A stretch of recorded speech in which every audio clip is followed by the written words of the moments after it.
반도체, 조선, 인터넷을 지금 좀 주목해서 보자는 말씀을 드리고 있고요. 저는 플러스 알파로 보자고 한다면은 뭐 제약바이오랑 그리고 자동차 정도 좀 보자라는 말씀을 드리고 있어요.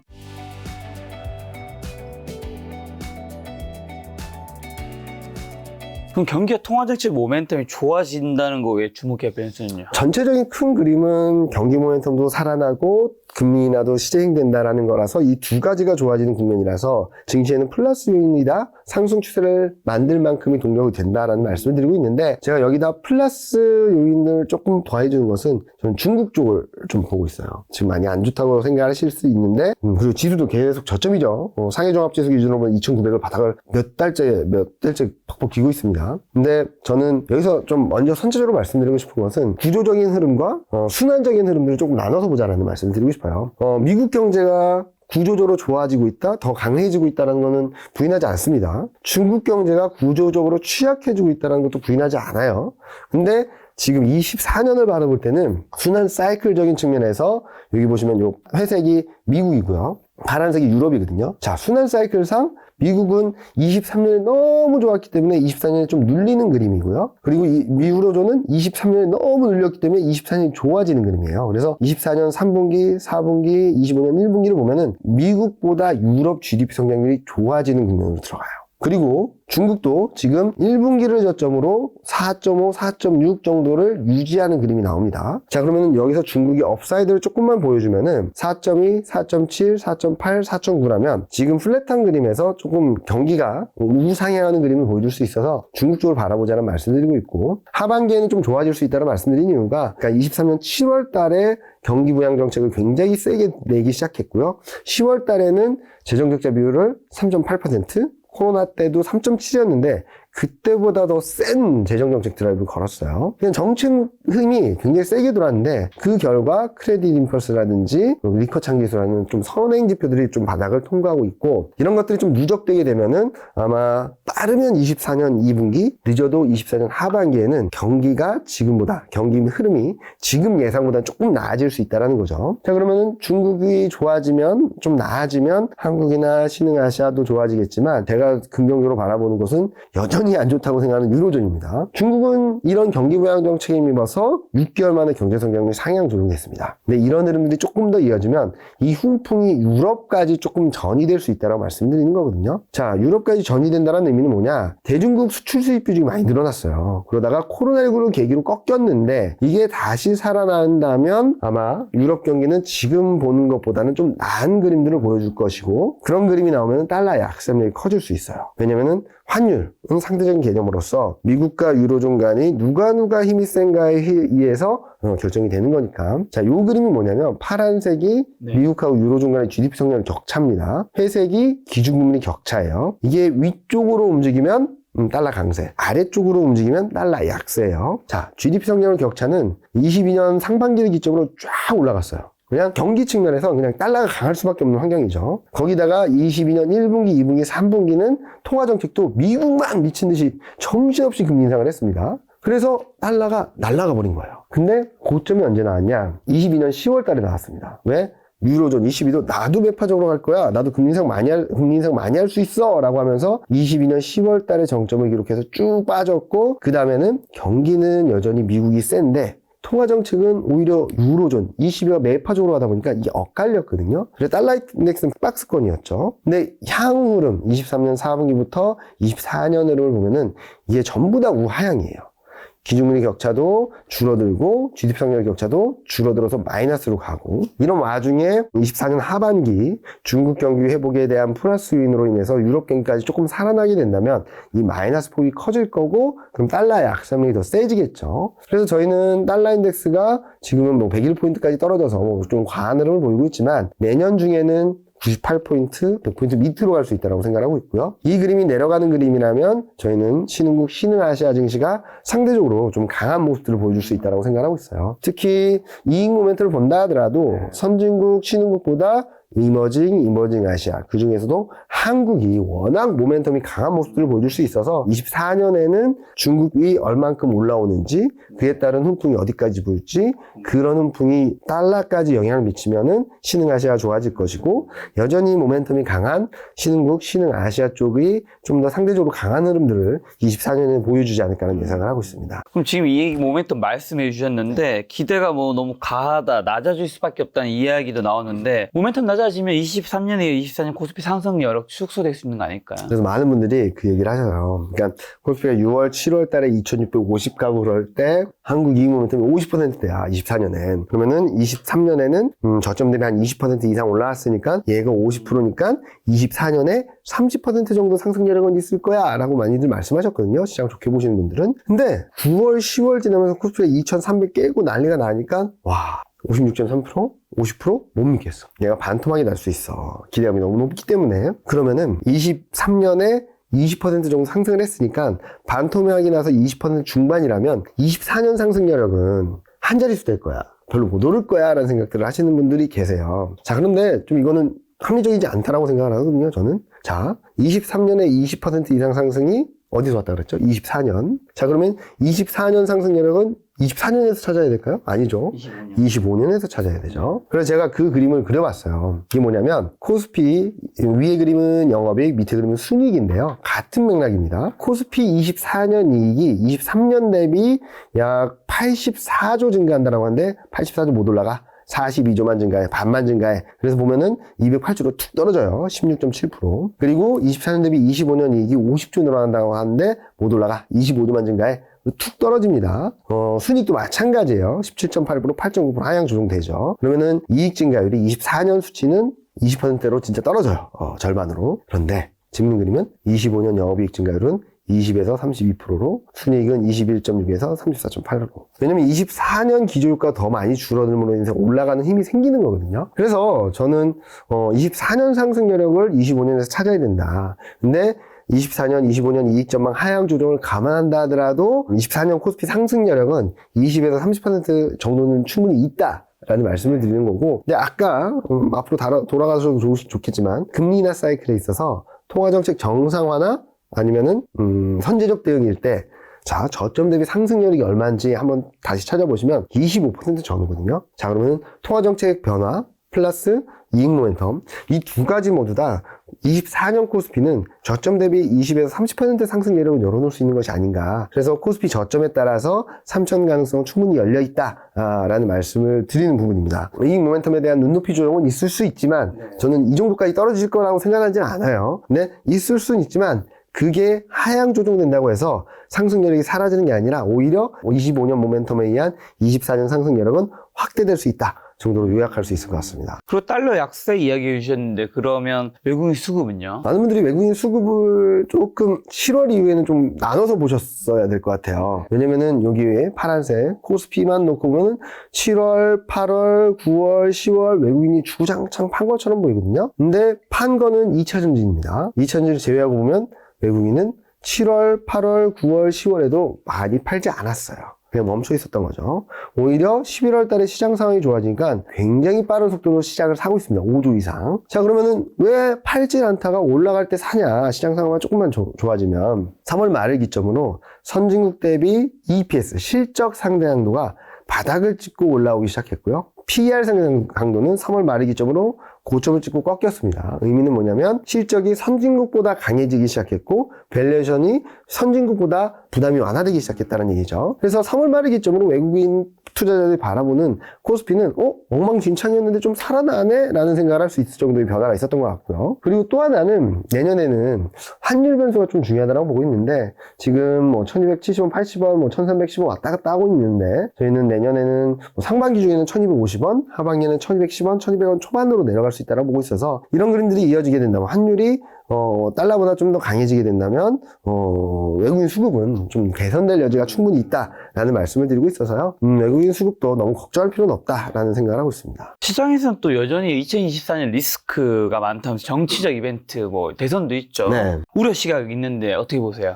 여기 정리드린 거 보면 뭐 국가별로 무슨 선거에 해요. 맞는 말이긴 해요. 대만, 파키스탄, 이란, 러시아, 우크라이나, 인도, 한국, 유럽, 그리고 미국까지, 일본까지 전 세계적인 선거 이벤트가 굉장히 많거든요. 연초부터. 자, 근데 저는 이런 정치적 이벤트가 시장의 방향성을 좌지우지하지는 않는다고 생각합니다. 단기적인 교란 요인이 될 수도 있고 노이즈가 클 수도 있어요. 근데 자, 생각을 해보실게요. 브렉시트 되면 시장 망한다 그랬습니다. 단기적인 충격은 컸어요. 근데 곧바로 회복해서 시장이 다시 제자리를 찾아갔거든요. 또 하나, 2016년 11월 트럼프가 당선되면 시장 망한다 그랬습니다. 단기적인 등락은 있었지만 안 망했습니다. 무슨 말이냐면 정치적 이벤트가 그 해에 시장의 방향성을 좌지우지하진 못할 것 같아요. 노이즈는 될 수 있어도. 근데 문제는 뭐냐면은 그 다음에 결과가 나온 뒤에 정책의 방향성에 따라서 이해득실은 있겠죠. 예를 들면 트럼프가 되면은 또 중국을 막 누르면서 문제를 발생시킬 수 있고 그런 것들이 있을 수 있지만 24년까지 시장의 흐름들이 굉장히 급격하게 변하진 않을 거다. 오히려 미국 대선 변수는 산업별로 봐야 되고 저는 오히려 시장에 대한 변수를 보려면 FTSE에서 발표되는 WGBI 월드 거버먼트 본드 인덱스라 그래서 전 세계 본드 인덱스에 한국이 들어가는지 여부가 중요하거든요. 자, 이게 들어가는지 여부가 왜 중요하냐면 과거 신흥국이 WGBI라는 데 들어갔을 때 외국인이 짧게는 6개월, 길게는 9개월 정도 정신없이 샀습니다. 자, 그러면 외국인 자금이 채권 시장으로 급격히 들어오면 어떻게 될까요? 원화가 강해지죠. 원화가 강해지면은 주식 투자라는 입장에서 어떤 생각을 할까요? 환차익을 물을 수 있겠네? 그러면서 외국계 자금들이 주식으로도 들어올 수 있어요. 이런 선순환 구도가 만들어질 수 있다는 측면에서 저희는 9월 달에 편입 가능성이 높다라고 보고 있는데 그렇게 되면 4분기에는 수급 변수로 인해서 좀 더 오버슈팅이 있을 수 있다고 생각하고 있고요. 또 하나는 미국 대선인데 아직까지 확정적이진 않지만 미국 바이든과 트럼프 대결 구도 가능성이 높은데 중국 정시나 인프라 투자는 비슷합니다. 가장 문제가 될 수 있는 것은 신재생에너지 관련된 거거든요. 트럼프가 당선돼서도 법안을 폐기하거나 그러지는 않겠지만 대선 레이스가 격화지고 그리고 트럼프의 지지율이 높아질수록 아마 신재생에너지, 2차 전지, 전기차 이런 쪽에는 계속 노이즈가 있을 수밖에 없다고 생각하고 있어요. 그래서 대선도 당장 24년 증시 흐름들을 좋게 만들거나 나쁘게 만드는 그림이라기보다는 산업별로 인프라 투자는 공통적인 분모이기 때문에 좀 상대적으로 선방할 수 있겠지만 신재생에너지, 2차전지 그리고 전기차 같은 것들은 조금은 노이즈에 의한 등락이 있을 수밖에 없다. 라고 보는 정도지 이게 시장이 잘 가던 증시를 부러뜨리거나 부러진 증시를 살리는 그런 이벤트는 아닐 거다라고 생각하고 있습니다. 자, 그러면 팀장이 생각하는 2024년 투자 전략은요? 3월달 FMC에서 금리 인하를 하는지 여부에 따라 상승 탄력, 턴어라운드 시점이 좀 결정되겠지만 저는 기본적으로 1분기에는 코스피 2650, 2700 근처까지 가는 과정에서는 좀 조심하자. 더 욕심내기보다는 조금은 리스크 관리할 필요가 있다. 라는 말씀을 드리고 있고요.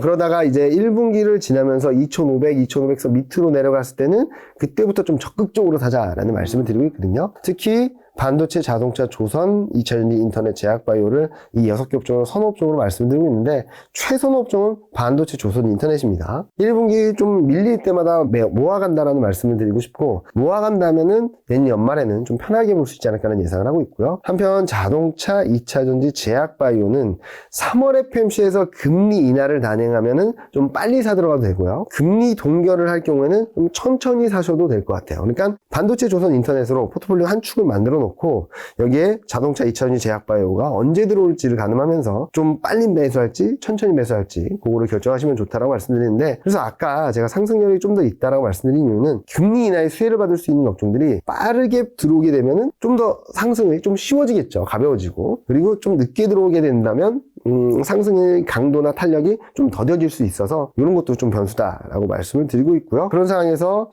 이거는 제가 계속적으로 말씀드렸던 그림인데 큰 흐름, 특히 코로나19 이후 글로벌 기술 패권 전쟁, 탈세계화 전략에 있어서 반도체, 전기차, 2차전지, 신재생에너지, 방산, 인터넷은 계속적으로 주목해야 된다라는 말씀을 드려왔고 이런 와중에 24년도 성장주가 주목받을 것 같아요. 여기 파란색이 뭐냐면 순수 가치주 대비 성장률 상대 강도인데 이게 금융위기 이후 저점권에 와 있거든요. 최근 채권금리가 퉁 떨어지니까 이게 호흡 올라가는 그림을 보여주고 있는데 채권금리가 등락은 있다 하더라도 꾸준히 내려가는 그림이라면 저는 이게 쭉 올라가는 그림이라고 생각하고 있습니다. 다만 23년과 24년이 다른 점은 뭐냐?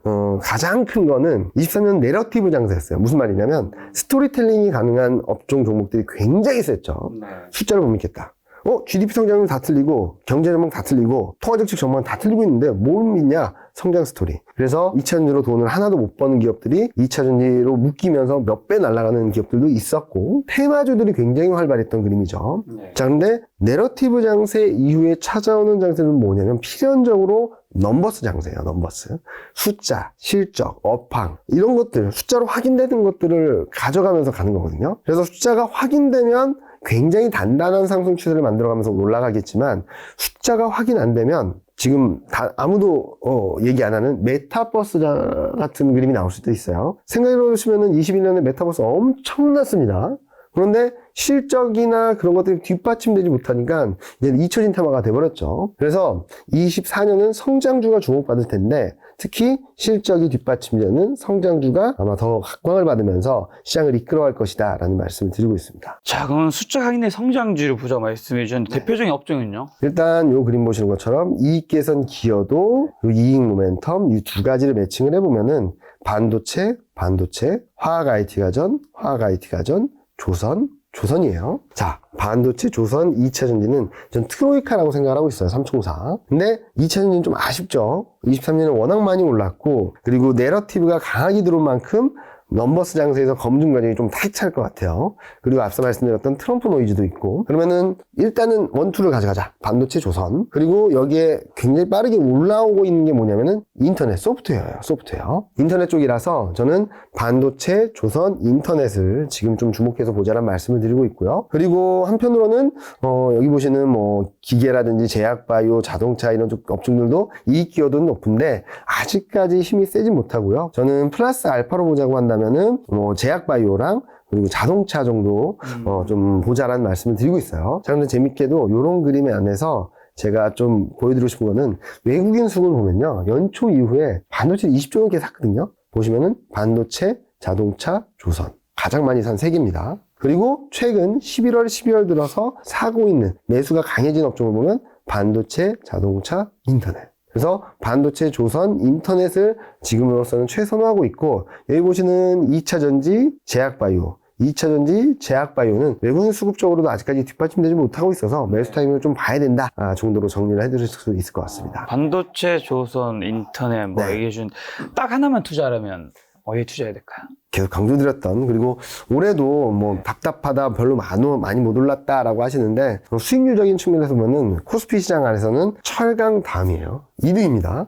수익률 반도체가. 그래서 반도체를 잘 잡으셨던 분들 꾸준히 투자하셨던 분들이라면 나름대로 괜찮은 수익률을 내셨을 수 있을 것 같은데 전 24년에는 확실하게 반도체가 시장을 이끌어갈 것 같다는 말씀을 드리고 있어요. 제가 추정하기로는 2015년부터 말씀드렸던 그림인데 2016년이 2023년 2017년이 2024년과 비슷할 것 같다라는 말씀을 드려요. 2016년 초에도 감산이 있었습니다. 닉스가 적자가 아니다 그러면서 감산이 있었고요. 올해는 다 적자라서 감산을 세게 했죠. 그래서 자연스럽게 턴어라운드 하는 과정에서 이때 2017년에는 서버, 데이터 센터 그리고 채굴 수요가 폭발적으로 들어왔죠. 지금도 좀 올라오는 턴어라운드 하는 그림이에요. 근데 24년 실적, 25년 실적에 저는 수요에 대한 기대가 충분히 반영됐을까라는 고민을 하고 있습니다. 그래서 주가 흐름도 수요에 대한 기대감이 반영되면은 실적도 지금 레벨보다 높아질 수 있다고 생각을 하고 있어서 2017년과 비슷한 상승 추세가 좀 전개되지 않을까라는 생각을 하고 있고요.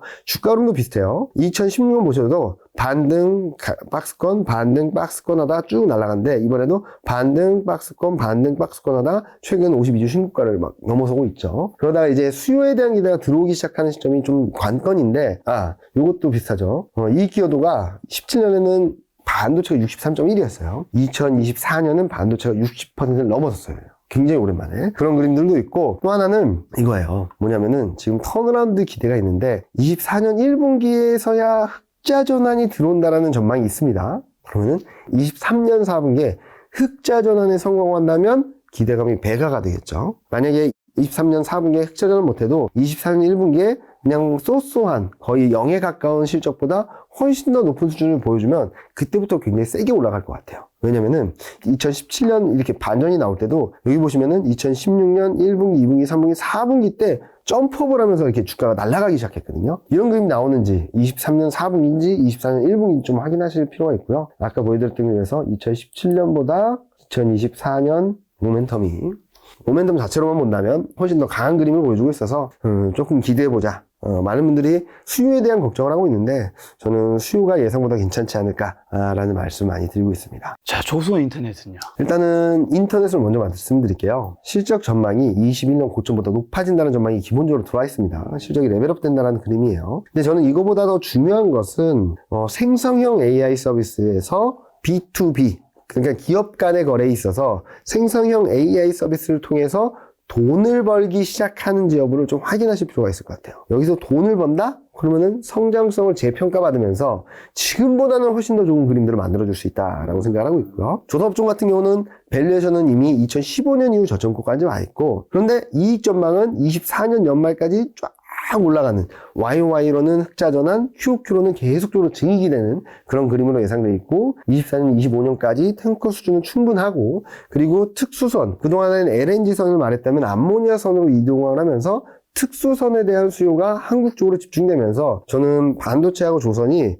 시장을 이끌어가는 힘, 그러니까 워낙 반도체 비중이 크다 보니까 시장을 이끌어가는 힘은 좀 약하다 하더라도, 반도체보다 약하다 하더라도 수익률적인 측면에서는 반도체의 버금가는 또는 그보다 좀 더 좋을 수 있는 그림들을 열어놓을 수 있겠다라는 말씀을 많이 드립니다. 자, 그럼 2분기 중에서 금리 인하 시점 확인하고 대응하자고 한 2차전지 자동차 제약바이오댐 판단은 어떻게 해볼까요? 많이들 궁금해하실 2차전지 말씀 먼저 드리면 23년 연말에 2차전지 반등할 수 있다. 여기서는 더 떨어지지 않을 거다라는 말씀드렸는데, 왜냐면은 12개월 선행 PR이 지금 2022년 저점 수준입니다. 여기 가격이 더 떨어질 가능성이 높지 않아 보여요. 그리고 여기서 더 급격한 하락세가 나타나진 않을 것 같고, 오히려 저점권에 오면 반등하고 저점권에 오면 반등하고 이런 그림이 나올 수 있다고 생각하거든요. 근데 지금 확인해야 될 것은 실적에 대한 전망치가 꺾여서 내려가고 있습니다. 계속 실적에 대한 신뢰도가 없어요. 그리고 모멘텀 측면에서 가장 강한 미국이 불안불안하죠. 이 정도의 모멘텀이 나올까 걱정을 하는 거고, 그리고 이익 전망에서는 23년 4분기 또는 24년 1분기 중에 저점을 통과한다는 전망이 들어와 있는데, 이거는 셀업체 위주고 소재업체는 2분기로 저점 통과 시점이 늦춰지고 있어요. 그러면은 실적에 대한 신뢰도가 약하고 저점 통과의 시점에 대한 불확실성이 크고, 그리고 미국 모멘텀에 대한 걱정들이 남아있어서 저는 2차전지도 우상향하는 그림이 나올 것 같아요. 근데 23년보다는 23년을 쫙 올라갔잖아요. 23년 쫙 올라갔다 미국 성장에 대한 기대에 걱정이 들어오면서 이게 좀 기울기가 낮아지니까 주가 많이 빠졌는데, 여기서는 이제 우상향한다 하더라도 쭉 올라가는 그림보다는 퉁 튀었다가 좀 쉬었다가 퉁 튀었다가 쉬었다가 퉁 튀었다가 쉬었다, 이런 그림일 것 같거든요. 무슨 말씀을 드리냐면 우상향은 맞는데 진폭이 좀 클 수 있다. 오르락내리락 한 게 언제까지? 1분기 저점일지 2분기 저점일지 3분기 저점일지 확인하기 전까지. 그래서 제가 자꾸 하반기를 말씀을 드린 거예요. 그래서 저는 방향성은 우상향이지만 등락이 좀 심할 수 있다. 2차전지는 그럴 수 있다라는 말씀을 드리고 있고요. 그리고 자동차는 좀 다른 컨셉이에요. 이익이 강하다, 성장이 강하다가 아니라 밸류에이션이 너무 쌉니다. PR이 지금 4배 초반으로 금융위기 때랑 코로나19 때보다 싸요. 말도 안 되는 수준이죠.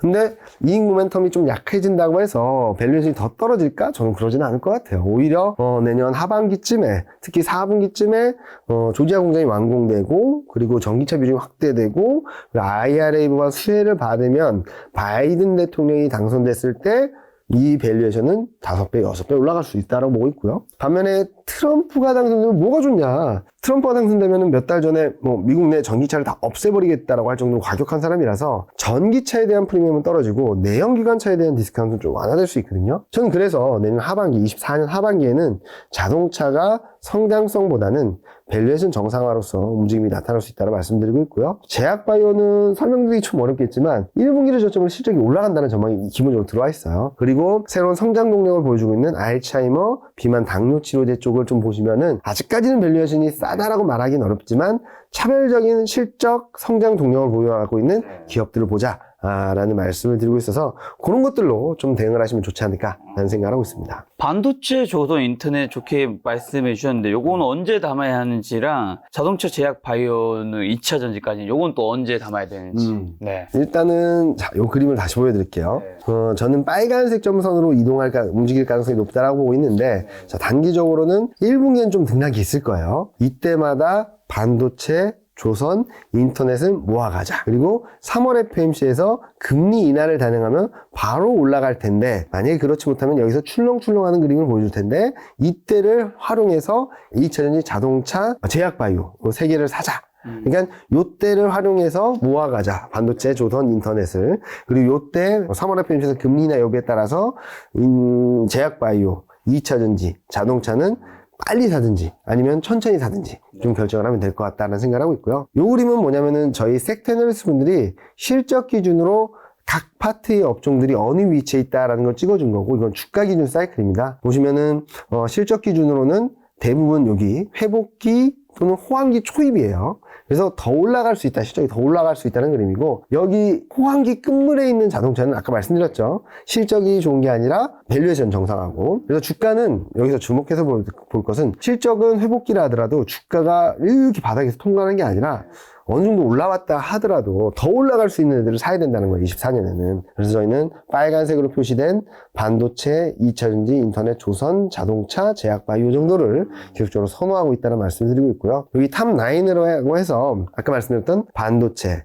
IT, 인터넷, 조선 요 업종이 가장 최선호 업종이라고 보시면 될 것 같고 삼성전자, 하이닉스, 삼성전기, 네이버, HD, 현대중공업입니다. 메리츠금 좀 생뚱맞게 들어왔잖아요. 이거는 채권금리, 금리 인하 기대가 좀 후퇴하는 1분기 동안에는 상대적으로 좀 안정적일 수 있다라는 거고 그 다음에 나오는 거는 하반기, 2분기 이후에 어떻게 살지를 좀 봐야 되는 건데 삼성바이오로직스, 유한양행, LNF 그리고 저희 섹터 애널리스트는 SDI까지 좋게 보고 있어서 요 5개, 요 4개 이렇게 보시면은 좀 내년 시장에 좀 적극적으로 대응할 수 있는 그런 구간이 되지 않을까라는 생각을 하고 있습니다. 자, 올해 초에 코스피가 2200 정도에 시작했는데 지금 2249면 되게 많이 오른 거잖아요. 17, 18% 정도 오른 거죠. 저점 대비. 네. 아니다. 18% 넘게 올랐죠. 그래서 23년을 보면은 많은 분들이 안 좋아했지만 생각보다 굉장히 좋았던 그림이거든요. 400포인트 이상은 오른 건데 그렇죠. 왜 제 주변에 그렇게 많이 안 오른 것 같죠? 일단 그리고 지수보다 못 보신 분들이 되게 맞죠. 많은 것 같다는 느낌이 드는데 맞나요? 왜 그러냐면은 23년은 코스피 23년은 내러티브 장세라고 말씀드렸잖아요. 그래서 시장이 어떤 펀더멘탈을 기반으로 해서 추세적인 상승을 보였다기보다는 기대에 올라갔다 실망감에 떨어졌다. 기대에 올라갔다 실망감에 떨어졌다. 이런 흐름이었거든요. 그리고 그 저점이 2200이었을 뿐이지 여기서 다이렉트로 올라왔다 거의 박스권 같이 움직였어요. 자, 그래서 23년은 내러티브 장세였다. 심리에 움직였기 때문에 왜 많이 못 버신 것처럼 느껴지냐면은 더 올라갈 것 같을 때 꺾였고 더 떨어질 것 같을 때 올라갔어요. 쉽게 말씀드리면 코스피 2650 넘나들면서 저도 그랬지만 더 올라갈 수 있습니다 할 때 꺾였고요. 코스피가 2300을 깨고 내려갔을 때 2200, 2100까지 갈 수 있어요 라고 할 때 올라갔어요. 지금 2650 다들 2700, 2800을 기대하실 텐데 지금은 조금 조심해야 될 때다 말씀을 드리고 있는데 23년은 생각보다 굉장히 강한 장세였다. 그리고 24년에는 이제는 숫자로 확인되면서 좀 더 올라갈 수 있는 룸이 만들어지지 않을까라는 생각을 하고 있습니다. 알겠습니다. 올해 이제 마지막 방송인데 저희 시청자분들에게 투자점 마지막 한마디만 주고 가신다면요. 아까 말씀하셨던 것처럼 리스크에 대한 걱정들이 굉장히 많으세요. 그렇죠. 네, 우리가 알고 있는 리스크는 리스크가 아니다라는 말도 있습니다. 오늘도 PF, 모 건설사의 회생 신청이 있었긴 했는데 주가는 다시 올랐어요.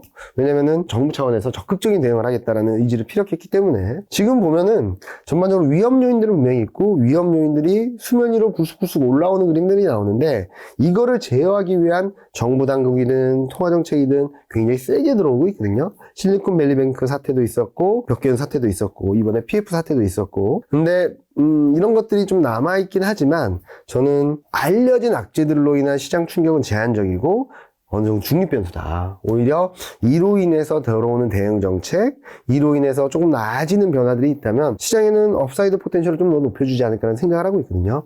그래서 24년에는 리스크가 많다고 해서 이게 나빠라는 것보다는 중립 변수로 놓으시고 어떤 긍정적인 변화가 있을까라는 것들을 좀 더 체크해 보신다면 수익률을 내시는 데 있어서 좀 더 도움이 되시지 않을까라는 생각을 하고 있습니다. 알겠습니다. 팀장님과는 새해 또 1월에 한번 또 네. 좋은 시간을 한번 마련해 보도록 하겠습니다. 오늘 만난 손님은 이경민 팀장님이었습니다. 지금까지 소중한 시간 함께 해주셔서 정말 감사합니다. 오늘도 김 작가였습니다. 고생 많으셨습니다. 감사합니다.